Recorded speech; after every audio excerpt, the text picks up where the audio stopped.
Okay. For my final for this project, I was exploring student choice and self-expression through different methods of teaching student choice in a classroom. Um, so, first of all, my name is Natalie. I am a second year teacher in northern Minnesota, but it is currently my first year at the school that I'm at right now. I graduated in 2023 with my bachelor's in art education from the University of Minnesota Duluth, and I currently still live and teach in Duluth. Last year, I had experience teaching in a rural high school. I had grades 8 through 12, and this year I'm in an urban middle school with primarily eighth graders, but I do have a few sections of seventh graders. And then I do also have experience working in a Montessori school. I was able to teach at a Montessori preschool for 3 months the summer after I graduated from college before I got my first full-time teaching job. So that's kind of a little bit of a background on me and my experience with education, um, which also kind of leads into why I was so interested in student choice, especially because of that Montessori experience that I had. So for this project, this is my artwork that I made. And I really, really love it. I wanted to use collage primarily because it is not something that I have done like ever. The last time that I remember doing a collage project was probably my freshman year of college. So about 6 years ago now. And with exploring student choice, I really wanted to kind of pick something that I'm not familiar with, kind of stretch beyond my preconceived boundaries that I've got for myself going on. And this is what I came up with for an artwork surrounding student choice and self-expression. So there's a lot of little parts here that are meaningful to me. And, I kind of had this as a sort of self-portrait, um, which was really, really fun for me to do and to find all those little bits and kind of find that like hidden meaning. And yeah, I really liked it. Yeah, I'm happy with how this turned out. But this was my artwork.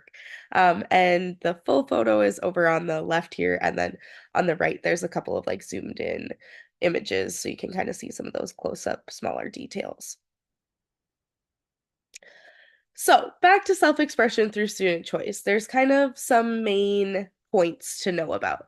First of all, choice-based art education is a teaching method using student choice that is full student choice of medium and subject matter. So students are choosing what they're making it out of. Modified student choice kind of combines CBAE and traditional teaching methods. Through my research, I kind of found that it is pretty difficult in a traditional public school art room to go fully choice based. So a lot of art teachers, myself included, use kind of a modified choice uh, method. This kind of would include a little bit of like teacher instruction and skill development, and then have a lot of student choice of like, okay, we're doing a printmaking project, but you get to choose totally what your block is going to be, what's your design going to be, that kind of thing. Montessori education, as I referenced earlier, it's a student-led educational philosophy. There are schools that go all the way through middle and high school, but it is primarily it seems, at least in my area and my experience, it seems to be really targeting younger students, and kind of like encouraging them to choose what they're interested in and explore their own kind of what's around the classroom, what are they drawn to, kind of thing. Um, so then finally, how do these pedagogies encourage self-expression?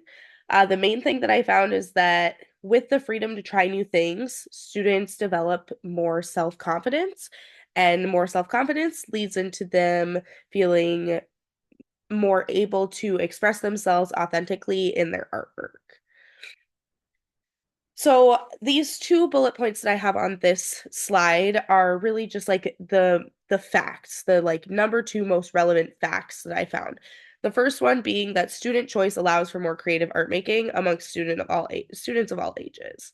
It is proven through research that students that have um, any kind of student choice, so not just CBAE, but like modified choice, or if they grew up in a Montessori setting, that kind of thing, students that have access to that are then therefore producing artwork that is more creative or more authentic, or they're able to kind of explore self-expression in ways that students without those teaching methods are able to.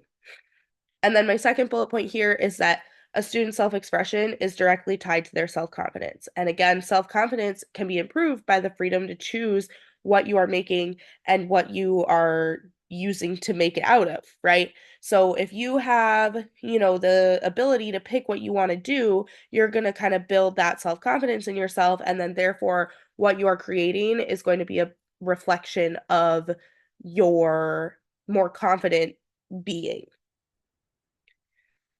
Some important figures. There with this topic, it's difficult to have like specific artists because it's not really about like a art technique or like a subject that you're making art about. So for my important figures, I did have Dr. Maria Montessori. She's the person that kind of created or developed the Montessori method and Montessori schools. She was an educator and a doctor, and she did a whole lot of different things in Italy, and then kind of brought that over across the world. So I thought she was pretty important. And then I did also decide to include the NAEA Choice Art Educators Group. It's a special interest group through the NAEA. I have not done a ton of research into them other than, like looking at their website and their newsletters and stuff like that. But I did find that a lot of the board members were people that I found papers written by when I was doing my research, which I thought was really cool that I'm reading these papers and using this to like inform my research or inform my paper, and then seeing that these same people are board members or presidents or chairs of this special interest group. So those are my important figures. And then finally, for some unanswered questions that I have, number one is, what is the best way to really authentically incorporate student choice in the art room? When I say this, I mean in like a traditional public school art classroom. So again, modified choice is something that a lot of people do, including myself. But is that the best way to do it? Are there other ways to implement it? I personally couldn't find or think of any, but maybe other people have ideas. My second one is it possible for true choice-based art education to take place in the average public school art room? Again, tying into that last question, but this time specifically about CBAE. Through my research, I really found that it is difficult to have, the proper setup of access to all materials, in a traditional art room, whether that's because of budget or physical space, limitations. And then finally, how do you best encourage students to explore when they're given the opportunity? I personally find it difficult in a modified choice classroom to encourage my students to like really stretch beyond just the bare minimum. And part of this, I'm sure, is just because I teach middle schoolers and they're kind of at that age where they want to play computer games. But what is the best way to really get students to kind of like have that intrinsic motivation to stretch past what they already know? So that is student choice in a nutshell, particularly how it relates back to self-expression in the art room. I really enjoyed learning about this. I really enjoyed continuing research on this, and I definitely plan on continuing to do that in the future, potentially in my capstone. So thank you for listening to me, um, and have a good night.